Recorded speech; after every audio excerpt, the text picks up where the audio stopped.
It's great to be back here on another great Wednesday day here. A beautiful hot day today here in Mobile. I was walking from my car to the station here and I thought I was going to burn up. I did get a little tan, but it's a beautiful day still. So, we welcome you today with a conversation with Henry Hasib, and we're going to talk about a subject that, in my opinion, is probably the #1 problem in the whole wide world. And that's a subject that's called poverty. The whole world? The whole wide world. You know, when we look at poverty, we can see poverty in the whole world. It's a situation that not only do we have to deal with in the city, in the counties, in the states of the United States, but we have to deal with that in the whole world. So that's the topic we're going to talk about today. And as we talk about this, we want to bring a few different viewpoints on poverty, and we want to see if we can work up a third alternative to this poverty. You know, if you can envision, and I know it may be a little hard, if you can envision a world without poverty. Now think about that. A whole wide world that didn't have any poverty in it. As we talk about this and try to bring different viewpoints and some solution to this major problem, which I think is the #1 problem in the world. The whole world? The whole world. Then we're gonna hope that you would join us in this, and if you do have any comments or questions as we go along, we will be opening the lines up in about 20 minutes or so. So, but envision a world without poverty. Perhaps the toughest problem of our society that our society face today is poverty. And you know that I've had this conversation over the years with so many different people there, and we got so many different opinions on the root of the so-called poverty that we have. You know, when we look at poverty, we look at it, we say, well, poverty is the root of crime, violence, abuse, and most other social ills that we have in the society. We usually can trace that back to poverty. We look on the poor in anguish and too often throw up our hand. And that's one of the problems, is when we have a problem, we can't be so quick to give up on the problem. But many of us do. And another situation that we do, when usually if we are blessed to escape the poverty, a lot of times we forget that we were ever in poverty. And that's not good either. So we have to know where we come from. And I believe that when we first got here as human beings, we got here in a state of poverty, and we had to make the wealth. And we're going to talk about 2 types of successes of how you can succeed from poverty, and see if we can help put those in the proper order. What we call a primary success and a secondary success. Dr. Gordon, at this time, you got anything you'd like to add to this before we go on? Well, Brother Steve, I think you pretty much touched on everything about, you know, the major topic matter. I guess I do want to say to the listening audience, hello everyone, and great to be here again, sharing the mic once again with Brother Hasib. The thing about poverty is, what Americans have to realize is our poor is not like the rest of the world's poor. If our poor ever gets like the rest of the world's poor, we're going to have a real hard road to hoe. And I think that people need to realize that. And people need to realize that regardless of what political party pushes these free trade agreements, there's like you said, there's secondary and primary wealth and income, and there's ways that we get over this poverty hump. But if we ever we need to stop the bleeding, and one of the things that we've been bled from our political leaders is our American jobs. through these free trade agreement, under the guise of free trade agreements. So that's one of the things that we're going to have to wake up and stop. But what you're saying in this book that you so appreciate, I appreciate you gifting me with this book, The Third Alternative, because it seems to speak in many ways. Many times we, when the Reverend here and I have a dispute, we think there's two choices, his way or my way, not thinking that we could take a piece of his way and a piece of my way and make that third alternative. And that's what this book focuses on. And I read a lot of interesting readings, page 350 on, about this second alternative or this third alternative, and how to get over this poverty hump from some of our listeners. The Cincinnati Works project, I can't wait till you delve into that. So I'll hush up and let you do a little more talking, but there's so much in this chapter, or in this section of the book, that's very we need to get this information out. Well, you as you said about the poor, the poor in one country may be considered by that country's standard as being the well off in another country. So we know the economic situation in different parts of the world differ.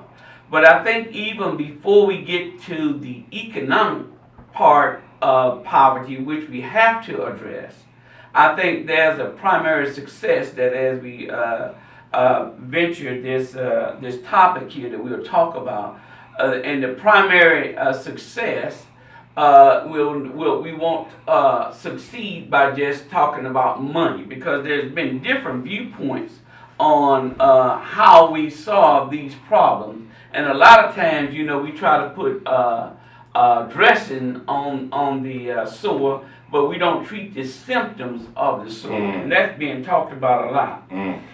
Poverty is often the catalyst that leads to anger, hate, greed, and jealousy behind war, terror, and unemployment. Solving the poverty problem has got to be the point of greatest leverage.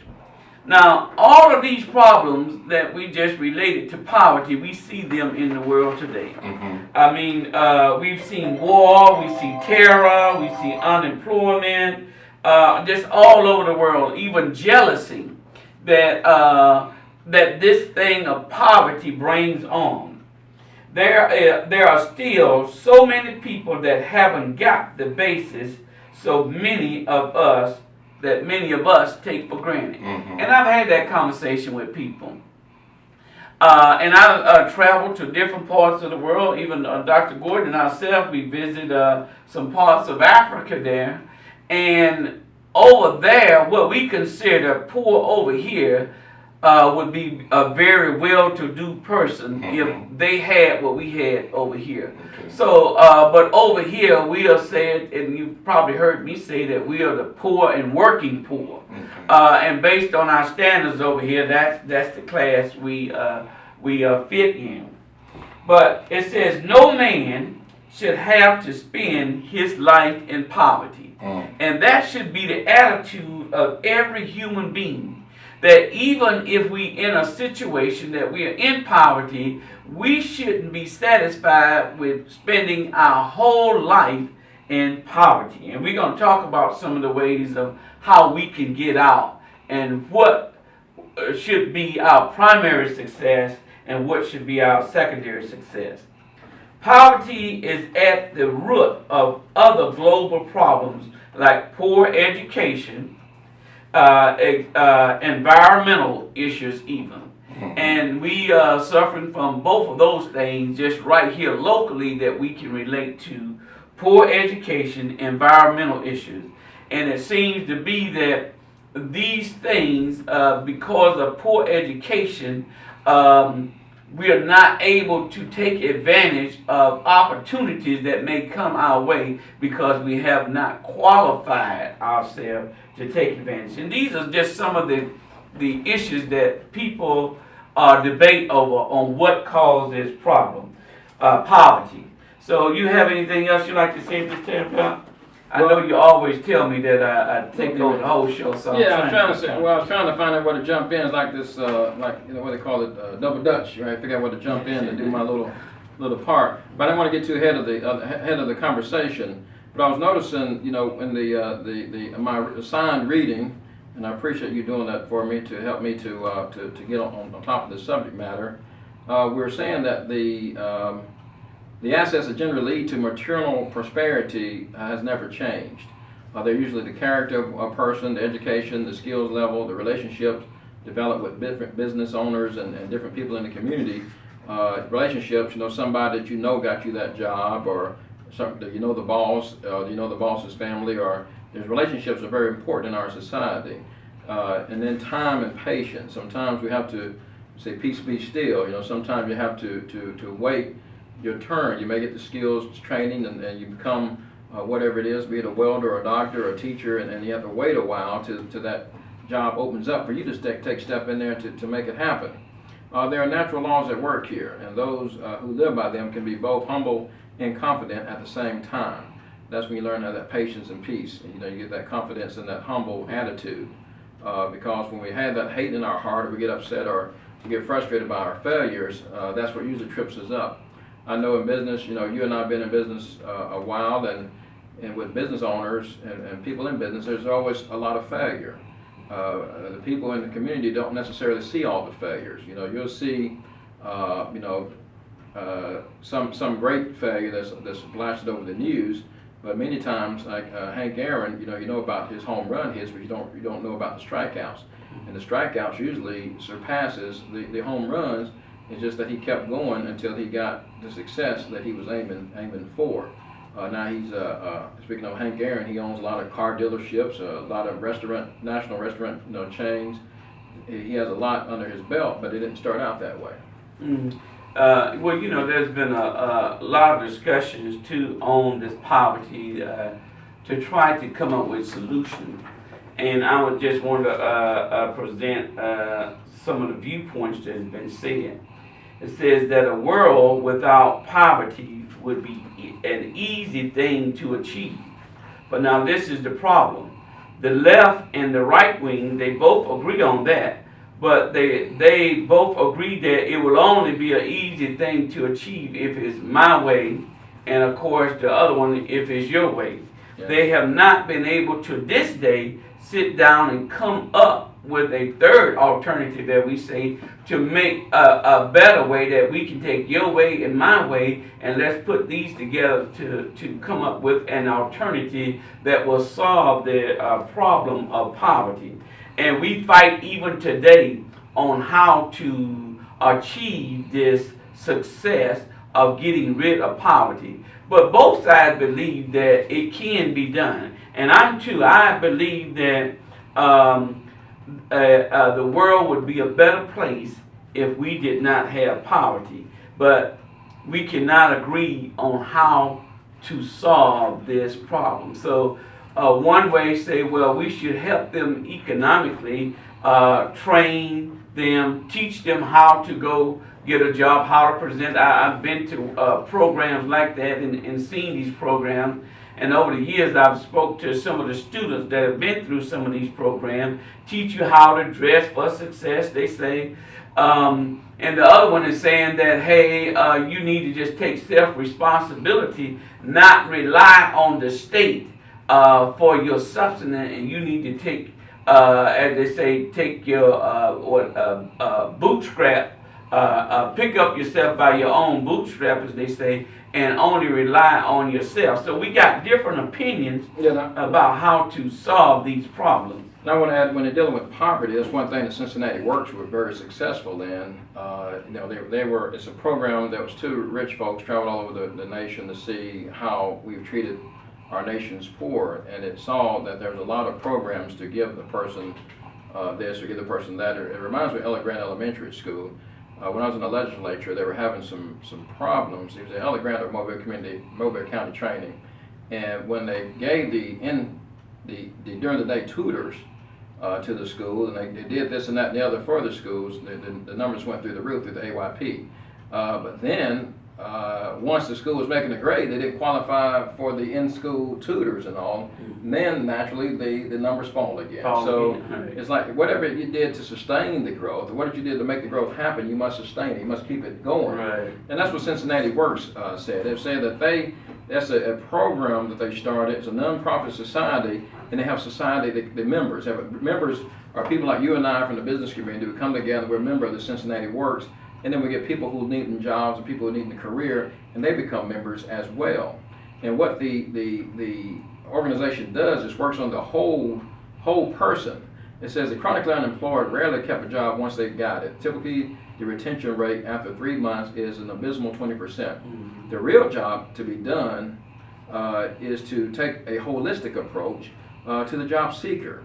You see the poor person as a whole person, or the person who needs support, not just materially, but emotionally, mentally, and spiritually.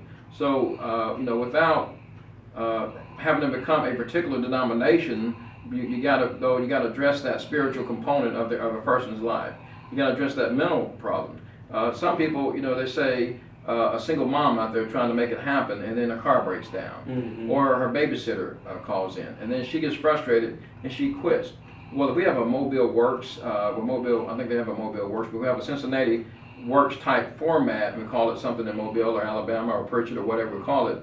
And we actually, if the person has a problem with the car breaking down, we have an avenue for that. If they have a problem with babysitting problem, or we have an avenue for that. And when they get ready to quit and tired and ready to throw in the towel, they call in to the organization, and we have counselors that can address the mental component of this person's life, because I can't tell you how many times, how many of my patients I've seen over the last couple of years, and I've tried to lend a helping hand, be it a car or what have you. And it just, once the car, if something breaks down in that person's life, they're ready to throw in a towel because they've had so many setbacks that this one setback's the icing on the cake. It wasn't a major setback that made them quit. It was just the icing on the cake. It's these little bitty things that just keep tripping me up, and at some point you just throw your hands up. So that's what this Cincinnati Works did, is they created a membership group, and to me that's a party with a purpose. We got all these organizations, be it the NAACP, be it the Mobile, United Mobile, be it this, that, and the other, but which ones are really reaching out to the least of these and helping them the day-to-day to take a step to the next level so they can become a productive member of society. Because many folks have the pride. It's not that the person is lazy. Hell, excuse my language, but they may be depressed, or they may just be, they just, you're trying to run that race. It's like me and you, and we go walking, and you can make it run the track 4 times. I can only make it 2. I'm trying to keep up, but I'm just too fat. I just can't make it. So it ain't that I'm lazy. I just got to get that motivation. I need that extra help. I need that extra pull. And sometimes, sometimes it takes a comment. Sometimes it takes putting a hamburger in front of me. Whatever it takes, make it happen. Make me get around that track. Well, we got a lot of issues with these, and we got a lot of different viewpoints on this, and that Cincinnati experiment that they did to do that, because we all know these work programs that we've had, that we spend 6 months trying to train a person, or a year to only prepare them for a job that lasts about 3 months. Well, let's take a break right here, Dr. Gordon. When we come back, we're going to talk about primary wealth versus secondary wealth. Millions of conversations will happen today, but there's one that few of us have had. A conversation about the care we want when we're seriously ill or nearing the end of life. Sharing your wishes with friends, family, and care providers now and as life changes may improve quality of life at the end of life, both for you and for the ones you love. This conversation may be difficult, but wouldn't you rather have it now, before a crisis? It's time to have the conversation. A message from the Institute of Medicine. I see this all the time. Homeowners searching for mortgage refinancing. Hey guys, you need some help? Yes. Yes. Thank you. Follow me. Come on. If you're underwater and current on your payments, it's your best route to a better mortgage. See if you qualify at harp.gov.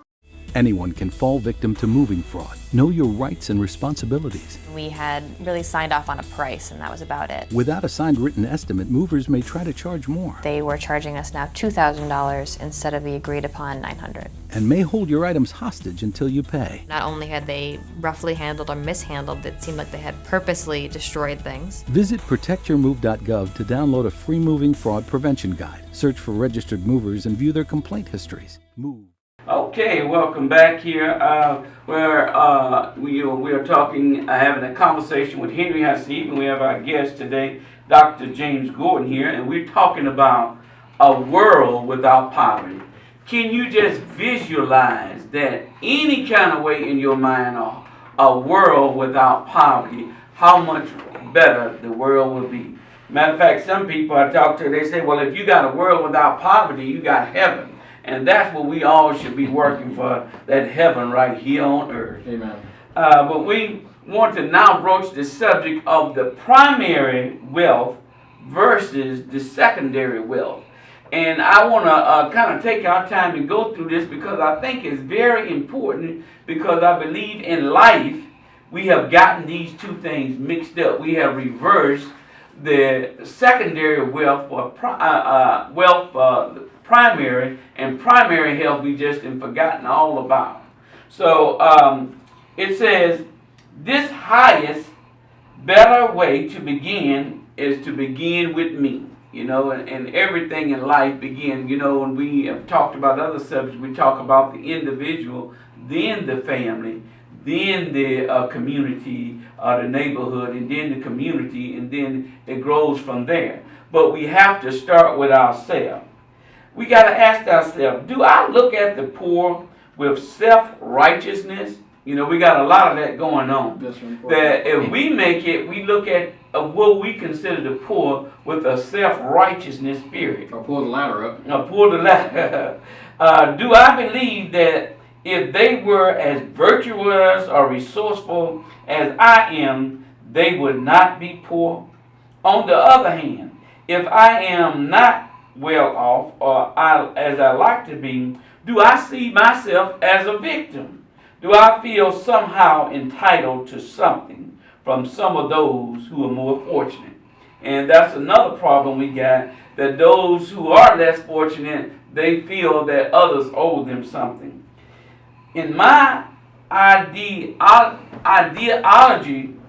spectacle, my left lens may be stronger than my right lens, and we still talking about the viewpoint of the right and the left. We just using lens here, but we got these two viewpoints that we need to discuss. Has my identity been stolen to me from me by a political party? And you know, you can't hardly talk. You can't hardly talk politics nowadays, because if you're talking to somebody who got a different viewpoint, they discount everything you say. Well, that's the left viewpoint. Well, I can't accept that. I don't care how good it is. That's a right viewpoint. I can't accept that, regardless how good it is, because you on the right.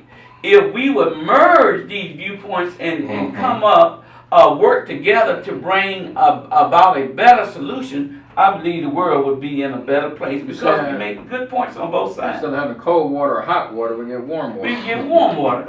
As some say, we can take the middle course. We can take. We don't have to be scalded. No. Nor do we have to be frozen. Amen.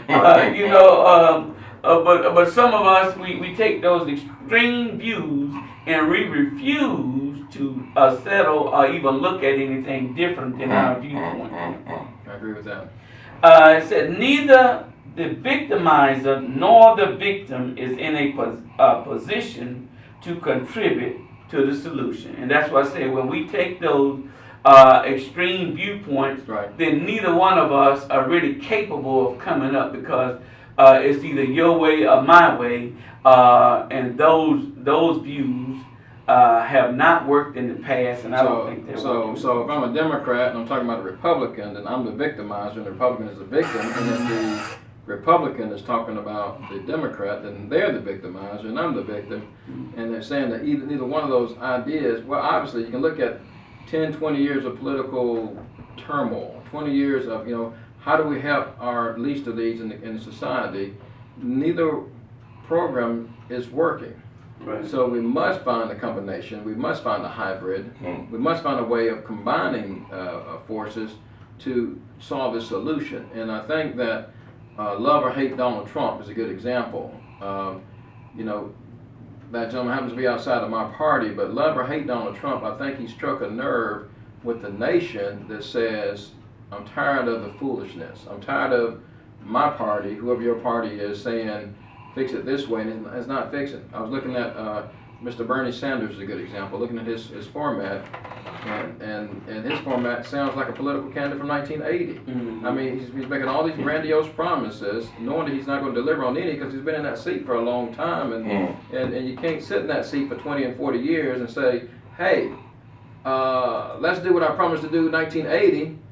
Mr. Sanders, with all due respect, you haven't done anything since 1980. So what makes you think you can do it as a president? You said, okay, I failed you as a senator. Mm-hmm. Let me now fail you as a president. Give me a chance to do the same thing I've done as a senator with no outcome. Give me a chance to do that.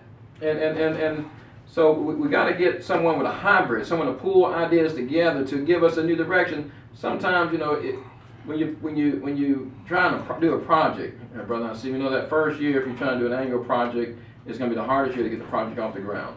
And at some point, you're going to get to where, look, I don't care if it's a success or if it's a failure, just make it a done deal. Just do it. And we can always build on it once we've done it. Well, a lot of times, and that's why we have to define primary wealth versus secondary. I got a definition. Can I do this one? Mm-hmm. It says money is only one kind of wealth. It's a mark of secondary success. Primary success arises from one's character and is measured in terms of contribution one makes to society. It's integrity, it's honesty, it's hard work, it's compassion for others. It's compassion for yourself and self-worth, as to be right, but you also have to have love and compassion for others. If we live by these principles, we'll never be poor in primary wealth. What's your thought on that one? Well, and that's what, as I was saying earlier, I believe that we have gotten confused with primary and secondary. We have to put things in this proper order. If we don't put things in this proper order, then we will begin to put money, as they say, over, because that's how today in these societies that we measure our success. We measure it by money, but we forget about the other things that you got to have, as you just mentioned. You got to have honesty, because if you got money and you ain't got honesty, then you're going to be as the guy down in Mexico that's looking for, he got billions of dollars, but he does.